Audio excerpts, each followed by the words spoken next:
Mr.GameAndPichu asked me to do a critique of his roster, so I'm going to do just that. I saw your video, and I like to say that it was concise and well explained for the most part, pretty much entirely throughout.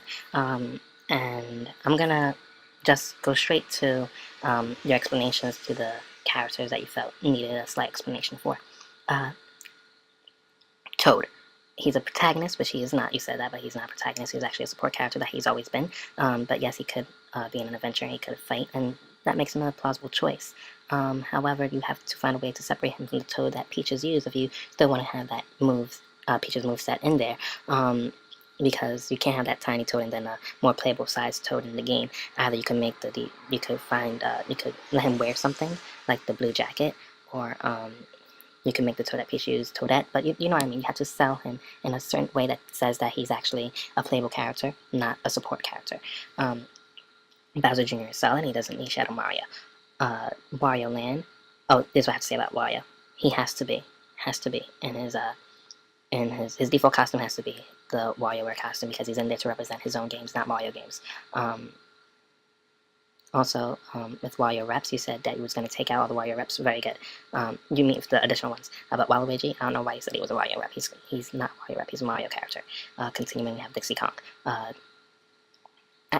Another thing is with Shadow Mario, that he was going to have the same moveset as Mario. Clearly, you can't have that otherwise. However, it's cool to see that. I don't think that's a bad thing, and I don't think that will be cool with Dixie Kong and Diddy Kong. Similar A movesets, but different B movesets. If somebody want to challenge me to defend that, just write it in the comment. I will. But otherwise, I'm just going to continue. Baby Mario, cool. You explained him very well. I think Baby Mario should use Luigi as an appendage, as a weapon, more than like a combat, like a double team. Obviously, they're going to be very different from Ice Climbers and the Ice Purple Banana. I think Mario and Luigi, like I said, focus on Mario and have them not be separable like the Ice Climbers are. I think that's where you were getting, and I like that a lot. Tetra and Vatty were well explained, but do you need, and the reason for both of them was also well explained.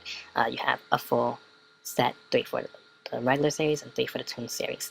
However, overall 6 Legend of Zelda characters is pretty excessive. I don't say that 6 Mario characters is excessive too, but hey, it is Mario, and that's the thing I want to say about Baby Mario and Baby Luigi, is that if you're going to have 6 Mario characters, I don't think there's room to add that second Yoshi character, excuse me.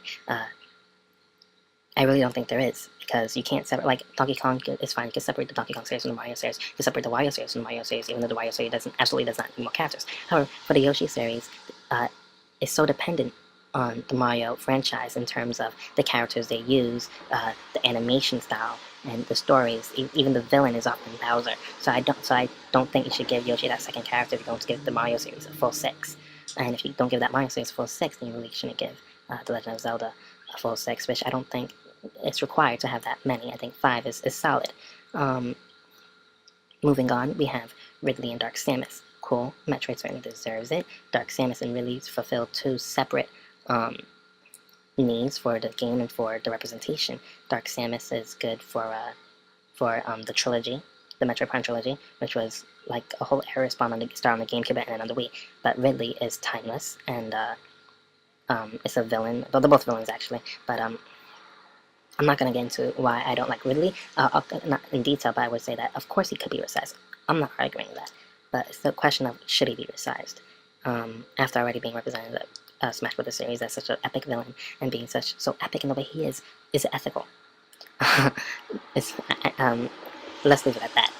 But this is your roster, so don't critique me on my Ridley thing on this. Oh, I guess you can't. Moving on. We have Kirby, Meta Knight, and King Deity.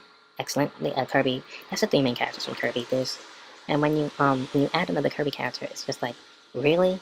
It's like having it's just, those are the 3 main characters. It'll make the triangle seem so much weaker if you add another Kirby character. So, and you didn't. So good. Crystal, cool. Actually, Crystal, very good. Gora, cool.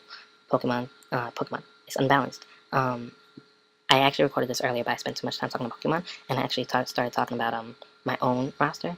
But I'll give you a link to what I was mentioning when I said that at first, but I had to cut that out because there's a critique for your roster. And I would say that Johto, applause on making it Johto and not Kanto, and even making it Johto and not Unova. But now you have no 4th generation rep, and I think that's a shame, to say the least. I'm happy that you didn't. I saw you went Link with 6 characters, Mario with 6 characters, and you didn't do the same for Pokemon. I think you were very wise not to do that. But 5 characters is cool for Pokemon if you're going to give the other 2 6. But like I said, you need a 4th generation rep. If you're going to go for 4 out of 5, you really should make the effort to include 5 out of 5. Your choice of Chikorita, Varaligator, and Quilava, I think that's the clear-cut choice. The other 2 choices within the Johto region, if you separate it, if you mix it around, would not work as well as that one would. Moving on, we have Claws, he was well explained. Micaiah was not as well explained, and I'll tell you why. Just want to make the comment that it's not the case that Fire Emblem should have a magic representation, and that Fire Emblem has too many swordsmen, or only swordsmen, but Smash Brothers in general have a lot of swordsmen in the roster. We have Link and Toon Link, we have a Marth and Ike, and then we also have a Meta Knight. And now you're adding Samurai Gora, which I said was cool, and so it's really nice not to include a swordsman for Fire Emblem. So Micaiah, very, very cool. Isaac/Matthew. You said Isaac. However, I think that Matthew might be the better choice because he is the most recent, and that's where Golden Sun is heading, even though Isaac would be more recognizable. But I don't think that the characters put into Smash should be who's recognizable, but more who really should be in the game.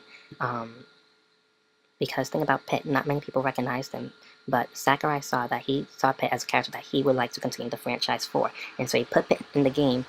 He gave him a prevalent role in the story, and then he created Kid Icarus Uprising. And so Smash Brothers have that power to do that same sort of thing. So it shouldn't be whether they're recognizable. Mega Man was the clear choice, obviously. Now, just to go about your overall roster, 52 is the absolute limit, and I think you should really try to narrow it down a bit. And the reason I say that is because you have too many additions to series already represented, but not enough of new representation. And that goes along the lines of the same thing I want to say is that all the choices that you made were on the safe side, except for the Johto character. He was a little bit more risky, and I like that.